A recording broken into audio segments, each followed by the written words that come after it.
Why does my grandfather hide in his garage?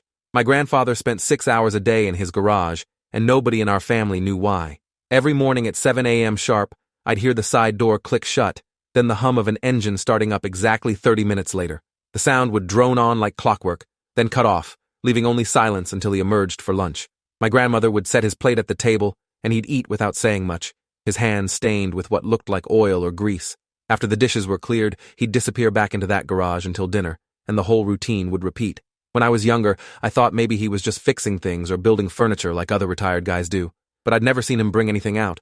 No repaired lawnmowers, no wooden shelves, nothing. Just that same daily routine that had been going on for as long as I could remember. The garage itself looked normal from the outside, just a detached two-car structure behind their house with faded white paint and a roll-up door that never opened. There was a regular side door that Grandpa used, always keeping it locked behind him. The windows were covered from the inside with what looked like old bed sheets or tarps, making it impossible to see in even during the day. Sometimes when I visited, I'd walk around the building trying to find gaps in the coverage, but he'd done a thorough job blocking every possible sightline. The only real clue about what was inside came from those engine sounds and the occasional smell of exhaust that would drift across the yard. My grandmother had mentioned once that he kept his old car in there, some vehicle from before I was born, but she'd wave her hand dismissively whenever I asked more questions. Just let him have his space, she'd say, then change the subject to ask about school or work. When I turned 16 and started getting interested in cars myself, I tried asking Grandpa directly about what he had in there. We were sitting on the back porch after dinner, and I casually mentioned I was thinking about buying a used car and wondered if he had any advice. His face lit up for a second, and I thought I'd finally found the right angle. He started telling me about torque and compression ratios, clearly knowledgeable about engines, but when I asked if I could see his car sometime, his expression went dark. That's not possible, he said flatly, standing up from his chair. He went inside without another word, leaving me confused on the porch. My grandmother came out a few minutes later and told me not to bring up the garage again. Some things are better left alone, she said, but wouldn't explain why. That night I lay in bed wondering what could possibly be so sensitive about an old car. The next time I visited, I noticed something new. There were tire tracks in the driveway leading from the garage to the street, fresh ones that hadn't been there the week before. But my grandmother's car was the only vehicle I ever saw them drive, a silver sedan that sat in the regular driveway. When I mentioned the tracks to my mom later, she got this uncomfortable look and said, Grandpa probably had someone come pick something up. But that didn't make sense because the tracks led to the garage, not away from it. I started paying more attention after that, looking for clues every time I visited. In the trash bins by the side of the house, I found empty motor oil containers, always the same expensive synthetic brand. There were also receipts from the auto parts store, regular purchases of oil filters, spark plugs, and other maintenance items. Whoever owned that car was keeping it in pristine mechanical condition, even though it apparently never left the garage. My cousin Danny came to visit from California that summer, and I told him about the mystery garage. He thought I was being paranoid until he heard the engine start up one morning while we were shooting hoops in the driveway. That sounds really nice, he said, listening to the smooth idle. Like, really well maintained. That's not just some junker he's storing. We crept closer to the garage, trying to identify the engine note, but couldn't get close enough without being obvious. Danny suggested we just ask Grandma what kind of car it was, frame it like we were curious about classic vehicles. She was in the kitchen making lemonade when we tried, but she just smiled sadly and said it was his business, not ours. When Danny pushed a little harder, asking if it was valuable or rare, she set down the pitcher with more force than necessary. Daniel, your grandfather has his reasons for his privacy. This family respects that. The firmness in her voice made it clear the conversation was over. That night, Danny and I made a plan. We'd wait until everyone was asleep, then try to peek through any gaps in the garage coverage. At 2 a.m., we snuck out through my bedroom window and crossed the yard with our phone flashlights off. The garage looked almost ominous in the darkness, lit only by distant streetlights. We tried the side door first, but it had a serious deadbolt that wasn't getting picked by amateurs. Moving around to the windows, we pressed our faces against the glass, trying to see through tiny gaps where the tarp didn't quite meet the frame. Danny thought he saw chrome reflecting our flashlight, and I caught a glimpse of what might have been a red paint job, but nothing definitive. Then we heard it, footsteps crunching on gravel. We bolted back toward the house, barely making it through my window before the back porch light flicked on.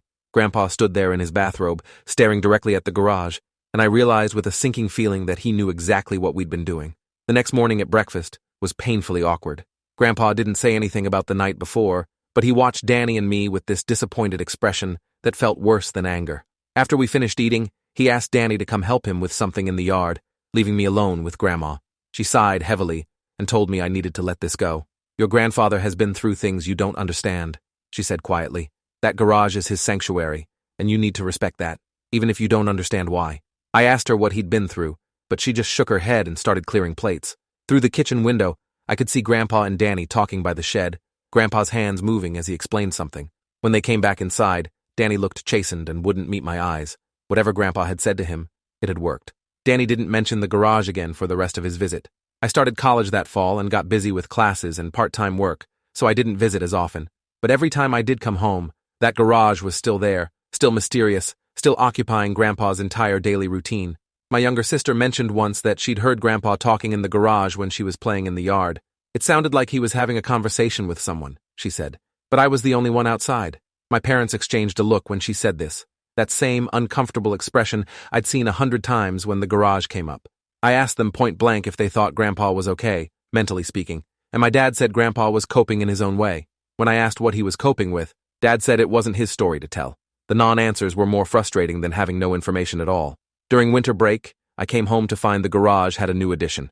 A carbon monoxide detector mounted on the outside wall near the door. That seemed like a safety upgrade until I realized what it implied.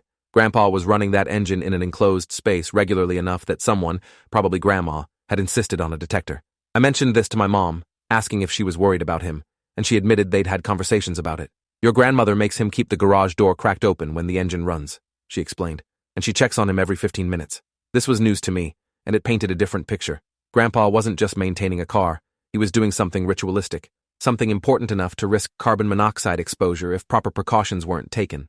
The mystery shifted from what's in the garage to why does he need to do this every single day? I befriended Jeremy, a guy in my automotive technology class, and started learning about car restoration. He taught me how to identify engines by their sound, and I recorded the audio from Grandpa's garage on my phone during Christmas break. Jeremy listened to it and said it sounded like an inline-six engine, probably from the 60s or 70s, definitely American-made based on the exhaust note. Whoever maintains that knows what they're doing, he said. That's a healthy engine. I asked him why someone would run an engine for 30 minutes daily without driving it, and he said it was a preservation technique. People do it with collector cars to keep all the seals lubricated and prevent the battery from dying, but usually they actually drive them occasionally too. The fact that this car never left the garage made the whole thing even stranger. That spring, Grandma fell in the kitchen and broke her hip. Grandpa found her and called 911, and she spent 2 weeks in the hospital followed by a month in rehab. During her absence, Grandpa stopped going to the garage completely. The daily engine sounds ceased, and the building sat silent and locked like a tomb. I visited him several times during this period, and he seemed lost without his routine. He'd sit at the kitchen table staring at nothing, or stand at the window looking toward the garage with this expression of profound sadness. My mom stayed with him during the days, and she mentioned he'd wake up at 7 a.m. out of habit, then seem confused about what to do with himself. He asked me yesterday if I thought she'd be upset he wasn't keeping up with things, Mom said. I didn't know what he meant, but he seemed really worried about it. When Grandma finally came home, she was in a wheelchair for the recovery period. The house had to be reorganized with ramps and grab bars, and everyone focused on making her comfortable. Grandpa hired a physical therapist to come 3 times a week, and he was attentive to her every need in a way that was almost obsessive, but he still didn't return to the garage. I was helping install a ramp at the back door one weekend when I asked him if he was going to get back to his project soon. He looked at the garage like it was physically painful, then shook his head. Not while she needs me here, he said simply. I wanted to ask what the connection was between Grandma's mobility and his garage time, but the raw emotion on his face stopped me. Whatever this was about, it was tied to her in ways I didn't understand. 3 months later, Grandma was walking with a cane, and her physical therapist said she was recovering better than expected. The day after she was cleared to move around the house independently, Grandpa returned to the garage. I happened to be visiting when it happened, watching from the kitchen window as he walked across the yard with his keyring. He paused at the door, his hand on the knob, then looked back at the house. Grandma was in the living room doing her exercises, completely unaware he was watching. The expression on his face was so complex, love and grief and determination all mixed together, that I had to look away. When I glanced back, he'd gone inside, and a few minutes later, that familiar engine sound started up again. Grandma stopped mid-exercise when she heard it, and tears started running down her face. She didn't make a sound, just sat there crying while that engine hummed in the distance. I couldn't take it anymore. That night, after my grandparents had gone to bed, I snuck out to the garage with a plan. I'd brought a screwdriver set and was determined to remove the hinges on the side door if I had to. But when I got there, I found the door was actually unlocked. My hand froze on the knob as I realized this had never happened before. Was it a test? Had Grandpa left it open on purpose? I stood there for probably 5 minutes, heart pounding, before finally pushing it open. The smell hit me first. Motor oil, old leather, and something else, like flowers or perfume. I fumbled for my phone flashlight and turned it on, and what I saw made me gasp. The garage was immaculate, organized like a showroom, and in the center, covered partially by a custom car cover, was a cherry-red convertible that looked like it had rolled off the assembly line yesterday. The car was a 1967 Chevrolet Impala, and it was absolutely stunning. The chrome gleamed even in my phone's dim light, and the red paint was flawless. But what really caught my attention were the details. The passenger seat had a fuzzy dice hanging from the rearview mirror, and there was a scarf draped over the back of the seat, pale blue and carefully arranged. The dashboard had a St. Christopher medal stuck to it, and in the cup holder area sat a small vase with fresh daisies. The whole scene looked like someone had just parked the car and stepped away for a moment, except the flowers were the only thing that wasn't from 1967. I walked around the vehicle slowly, taking in the white wall tires, the perfect interior, the way everything was positioned just so.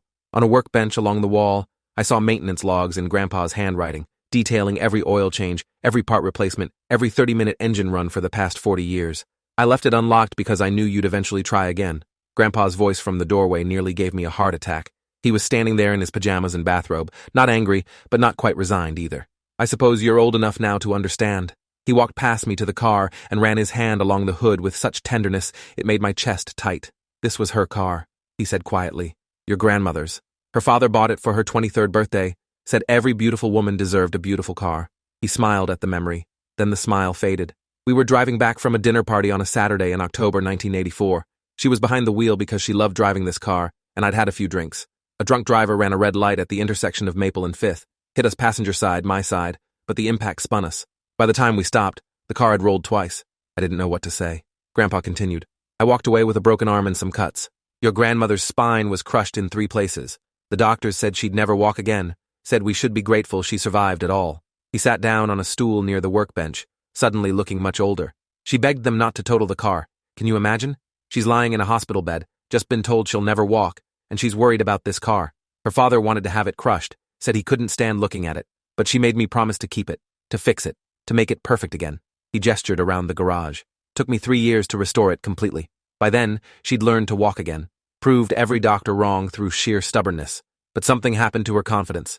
She couldn't get behind the wheel anymore. Couldn't even sit in it without panic attacks.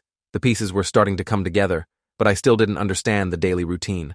Grandpa stood and walked to the driver's side door, opening it carefully. Every morning, I come out here, and I start this engine.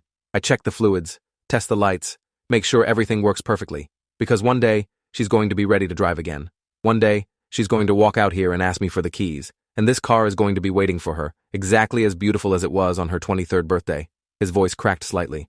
I've been waiting 41 years for that day, and I'll wait 41 more if I have to. He sat in the driver's seat and gripped the steering wheel. Some people think I'm crazy. Your grandmother tells me I should sell it, move on, that it's been long enough. But she doesn't understand that this isn't about the car. It's about keeping my promise. It's about making sure that when she's ready, nothing stands in her way. I sat down on the garage floor, processing this. Does she know you still do this every day? Grandpa nodded slowly. She knows. She's asked me to stop 100 times. Said the car just reminds her of what she lost. But I think deep down, she understands what it really means. He got out of the car and carefully replaced the cover, smoothing it with practiced movements. The accident wasn't her fault, but she blamed herself for years. Said if she'd been more alert, more careful, she could have avoided it. No matter how many times I told her it was impossible, that the other driver was going 80 through a red light, she carried that guilt. He picked up the vase of daisies and checked the water level. These were her favorite flowers. I replaced them twice a week. The small detail hit me harder than all the dramatic revelations. The faithfulness of it, the quiet dedication to a promise made 4 decades ago. What happened to the other driver? I asked. Grandpa's expression hardened. Walked away without a scratch. Lost his license for 6 months, paid a fine. That was it. I wanted to kill him. Spent years fantasizing about it, actually. Your grandmother was the one who talked me down. Said vengeance wouldn't fix her spine or bring back the life we'd planned. He closed the car door with a soft click.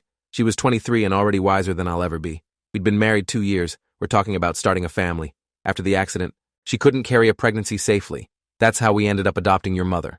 This was another revelation. I'd known Mom was adopted, but never connected it to the accident. So this garage, this car, it's my way of fighting back against everything that got taken from us. As long as I keep it running, as long as it's ready, then something of that future still exists. Does that make sense? It did, in a heartbreaking way. Have you ever asked her if she wants to try sitting in it? Not driving, just sitting? Grandpa shook his head. Early on, her doctor suggested exposure therapy, gradual reintroduction to the car. We tried once. She made it halfway across the yard before having a panic attack so severe they had to sedate her. After that, we never tried again. He gestured to the fresh flowers, the positioned scarf, the careful arrangement of everything. So instead, I keep it like a museum, a shrine to who she was before and who she might be again. We stood there in silence for a while, the weight of 41 years of hope and disappointment pressing down on the garage like a physical thing. Finally, I asked the question that seemed most important. Does doing this every day make you happy, or just keep you stuck? Grandpa considered this for a long time. I don't know anymore, he admitted. Maybe both, maybe neither. It's just what I do now, who I am, the man who keeps the promise. He started walking toward the door, then paused. Your grandmother is the strongest person I've ever known. She rebuilt herself from nothing, learned to walk again when everyone said it was impossible, lived a full life despite everything. But she couldn't rebuild her courage to drive. And I think that's the one thing she really regrets, more than the pain or the limitations. She lost her freedom that night, and she never got it back. He turned off the garage light. So I keep the engine warm, just in case she wakes up one morning feeling brave. We walked back to the house together through the dark yard, and I understood finally why he'd been so protective of this secret. It wasn't about the car at all. It was about loving someone so much that you'd spend half your life maintaining a dream for them, even if they'd given up on it themselves. The next morning, I came downstairs to find Grandma alone in the kitchen making coffee. She looked at me and immediately knew. You went out there last night. It wasn't a question. I nodded, not sure what to say. She poured 2 cups and sat down heavily at the table, gesturing for me to join her. I suppose he told you the whole story then, about the accident, the car, his daily ritual. She wrapped her hands around her mug. What he probably didn't tell you is that I've begged him to sell that car, not because of bad memories, but because I can't stand watching him waste his life on an impossible fantasy. Her voice was firm, but sad. I'm never going to drive again. I've accepted that, made my peace with it years ago. But he won't let it go, won't let me let it go. She looked toward the garage, visible through the window. Every morning when he goes out there, it's like he's choosing the past over the present, choosing who I was over who I am. Her words hit different than Grandpa's had. Have you told him that? She laughed bitterly. Of course I have. We've had the same argument 100 times. He says he's keeping his promise, and I say I release him from it. He says hope is important, and I say acceptance is more important. We go in circles. She sipped her coffee. The truth is, that car is his way of not dealing with the guilt. He thinks if he keeps it running, keeps it perfect, then somehow he can fix what happened. But you can't fix the past, sweetheart. You can only live in the present. She reached across the table and took my hand. I love your grandfather more than anything in this world. But that garage has become a third party in our marriage, something I have to compete with for his attention and energy. And I'm tired of competing with a memory of who I used to be. I spent the rest of that visit thinking about what both of them had said. Neither was wrong, exactly, but neither was quite right either. Grandpa's devotion was beautiful, but potentially destructive. Grandma's acceptance was healthy, but maybe missed the point of his gesture. I talked to my parents about it, and they admitted they'd been worried for years, but didn't know how to intervene. It's their marriage, their trauma, my dad said. We can't fix it for them. My mom added that they'd suggested couples therapy in the past, but Grandpa had refused. He said there was nothing to fix, that he was just maintaining his property. The whole situation felt like a knot pulled so tight over so many years that finding the end to unravel it seemed impossible. I went back to school, but couldn't stop thinking about my grandparents.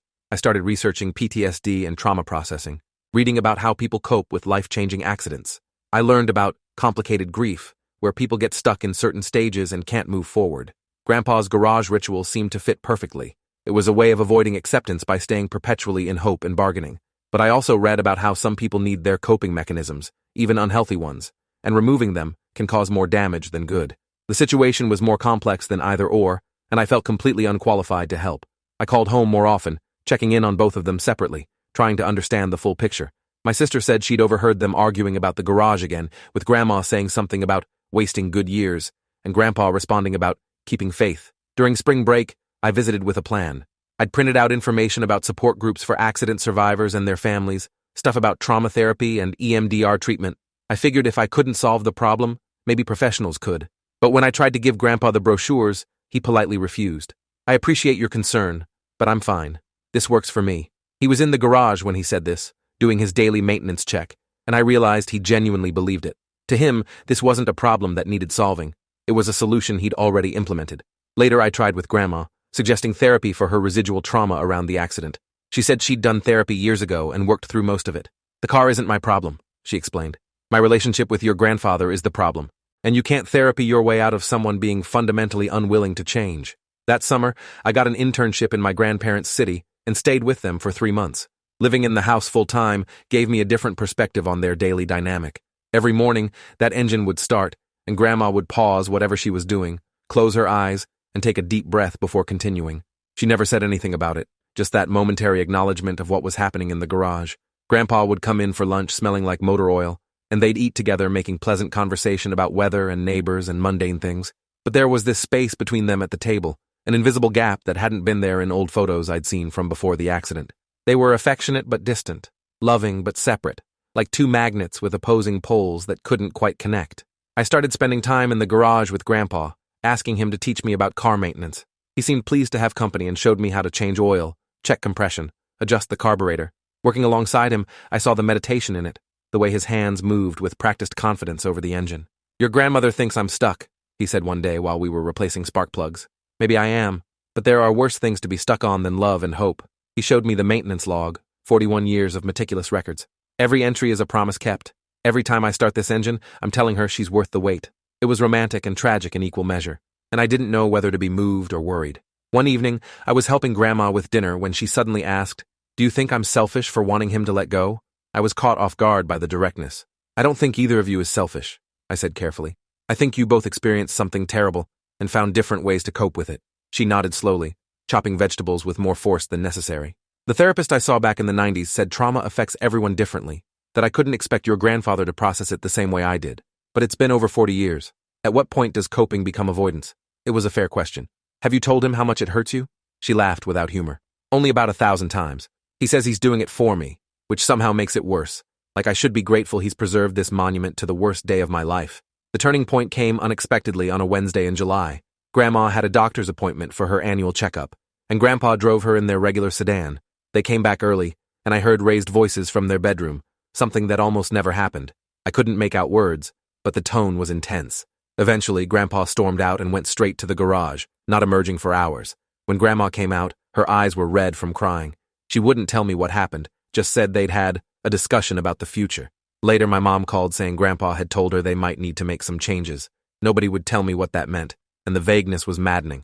For 3 days, Grandpa didn't go to the garage at all. The engine stayed silent, and the routine that had structured his life for over 4 decades just stopped. He seemed lost, wandering the house aimlessly, starting tasks and abandoning them. Grandma watched him with this mixture of relief and concern, like she'd gotten what she wanted but wasn't sure the cost was worth it. On the 4th day, I found him sitting on the back porch staring at the garage.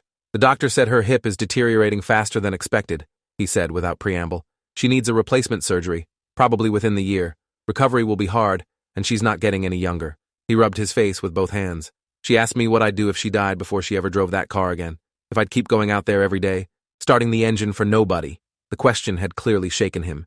I didn't have an answer, and I realized that terrified me. We sat in silence for a while before I asked, "What are you going to do?"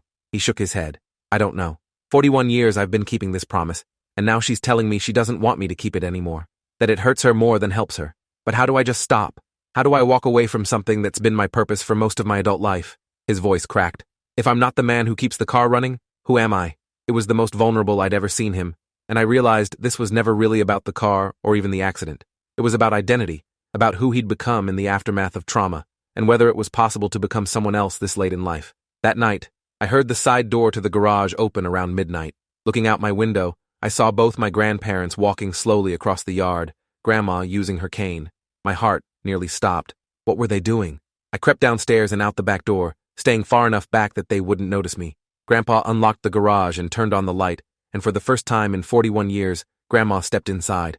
I couldn't hear what they were saying, but I watched through the window as she approached the car slowly. Grandpa stood back, giving her space. She touched the hood with one hand, then walked around to the passenger side. The scarf on the seat made her start crying, and Grandpa moved to comfort her, but she waved him off. She stood there for a long time, just looking at the car, before finally turning to say something to him. What happened next, I didn't expect. Grandma opened the passenger door and slowly lowered herself into the seat. Grandpa rushed forward to help her, but she was managing on her own, determined. Once seated, she gripped the dashboard and just breathed, eyes closed, working through something internal. Grandpa got in the driver's seat, and they sat there together in the parked car, not going anywhere, just existing in the space that had caused so much pain and hope. After about 10 minutes, Grandma said something, and Grandpa started the engine. The familiar sound filled the garage, but this time it meant something different. She wasn't driving, wasn't ready for that, maybe never would be, but she was there, facing the fear, sitting in the memory, and letting it be what it was, instead of what it represented. They sat in that running car for the full 30 minutes of Grandpa's usual routine. Then he shut off the engine, and they got out together. Grandma was crying, but not panicked, just emotional release. Grandpa locked up the garage, and they walked back to the house arm in arm, closer than that invisible gap had allowed for years. I snuck back to my room before they could see me watching, my own eyes wet with tears I didn't fully understand. Something had shifted. Some long-held tension had finally released, and I didn't know if it meant things would get better or worse, or just different. The next morning, Grandpa went to the garage at 7 a.m. like always, and my heart sank thinking we were back to the old routine. But he only stayed 20 minutes, and when he came back, he found Grandma in the kitchen and pulled her into a long hug. "Thank you," he said quietly, "for trying." She hugged him back, and they stood there swaying slightly, two people who'd been carrying separate burdens, finally remembering they could share the weight. Over breakfast, Grandpa announced he was going to start reducing his garage time gradually. Not stopping completely, he clarified, but maybe not every single day. Maybe every other day, then twice a week, then just maintenance as needed. Grandma squeezed his hand and said that sounded reasonable. I went back to school in August with a lighter heart. The situation wasn't resolved perfectly, wasn't some Hollywood ending where Grandma suddenly got behind the wheel and they drove off into the sunset. But it was progress, real and messy and human. Grandpa was still holding on to his promise, but loosening his grip. Grandma was still afraid of the car, but facing the fear in small doses. They were meeting in the middle after 4 decades of being on opposite sides of grief. My mom called a few weeks later to say Grandpa had started joining a vintage car club, taking the Impala to a few local shows. "He's not ready to sell it," she said, "but he's letting other people appreciate it, which is something." Grandma had apparently gone to one show, stayed for 10 minutes, and left before panic set in. Baby steps. During Thanksgiving break, I visited again and found the garage door was open during the day sometimes. Not all the time, but occasionally, letting light and air into the space that had been sealed for so long. The car was partially visible from the driveway, that cherry-red paint gleaming. Neighbors would sometimes stop and admire it, and Grandpa would chat with them about the restoration, the maintenance, the history. He never mentioned the accident, just talked about the car as a car, which seemed healthy. Grandma told me she'd been back in the garage twice more, sitting in the passenger seat while Grandpa did maintenance. "It gets a little easier each time," she said, "or maybe just less hard, but it's something." She'd started therapy again, specifically focusing on the car trauma, working with an EMDR specialist who came recommended by her doctor. By Christmas, there was a visible change in both of them. Grandpa had more energy, was more present during family gatherings instead of watching the clock for his garage time. Grandma seemed lighter, less weighed down by resentment and old fear. They'd started taking short drives together in their regular car, something they apparently hadn't done in years because she'd been too anxious. "Small victories," my dad said while we cleaned up after dinner. "That's all we can hope for at this point." I asked if he thought they'd ever really resolve the car issue, and he shrugged. "Maybe resolution isn't the point. Maybe learning to live with complicated things is its own kind of peace." I graduated college that spring and got a job offer in a city 3 hours from my grandparents, close enough to visit regularly, far enough to have my own life. My first weekend in the new place, they drove out to see my apartment, Grandpa behind the wheel of their sedan with Grandma navigating.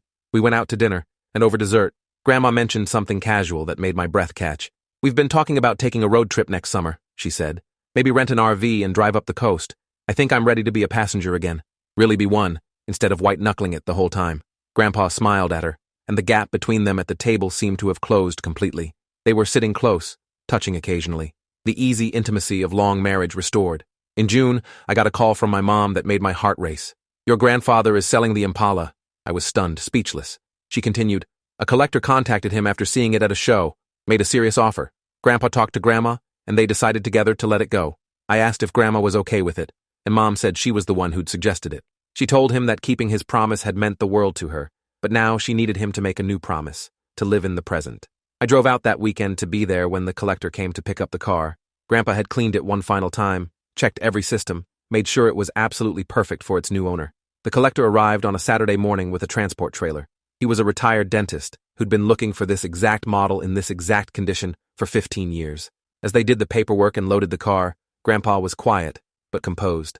Grandma stood on the porch watching, leaning on her cane, tears running down her face but not from panic or fear. When the car was secured and the trailer pulled away, Grandpa walked back to where Grandma stood, and they watched it disappear down the street together. 41 years, he said softly. Was it worth it? She looked at him with such love. "Every single day," she said. "You kept your promise. Now let's make new ones." The garage stood empty for a few weeks before Grandpa started converting it into a workshop. Not for car maintenance, but for woodworking, something he'd been interested in before the accident but never pursued. He built a bookshelf for Grandma, then a bench for the back porch, then started taking custom orders from friends. The space transformed from a shrine to a studio, from looking backward to creating forward. Grandma's physical therapy continued, and she started attending a support group for accident survivors. She told me it helped to talk to people who understood the long-term emotional impact of trauma, people who didn't judge her for still struggling decades later. That summer's road trip happened. They rented a small RV and drove up the Pacific coast, sending me photos from various stops. Grandma as the navigator, Grandpa driving, both of them smiling in front of scenic overlooks and quirky roadside attractions. It wasn't the life they'd planned before the accident, the one where she drove her beautiful red convertible with the top down and the future wide open, but it was a good life, a real life, built from the pieces of what they'd lost and what they'd kept and what they'd learned to let go. When they got back, Grandpa told me the trip had given him clarity. I thought keeping that car was about hope, he said. But really, it was about control. If I maintained it perfectly, kept it ready, then nothing else could go wrong. I could stop time at that moment before the accident. He shook his head. But you can't stop time. You can only waste it, or use it, and I was tired of wasting it. A year later, my grandparents attended my wedding. Grandma was still using a cane but moving better than she had in years. During the reception, they danced slowly to Frank Sinatra, holding each other close. And I thought about how love isn't just the grand gestures or the dramatic promises. Sometimes it's the daily choice to show up, even when showing up means doing the wrong thing for the right reasons. And sometimes it's the harder choice to let go, to stop showing up to the shrine and start showing up to the life you actually have. Grandpa had spent 41 years keeping a promise that nobody asked him to keep, but maybe that's what love is, doing things that don't make sense to anyone else, because they make perfect sense to your heart. And maybe growth is learning when to keep holding on and when to finally, gently, let go. If you're still here, you're a true fan. Show some support with a like and subscribe to catch the next one.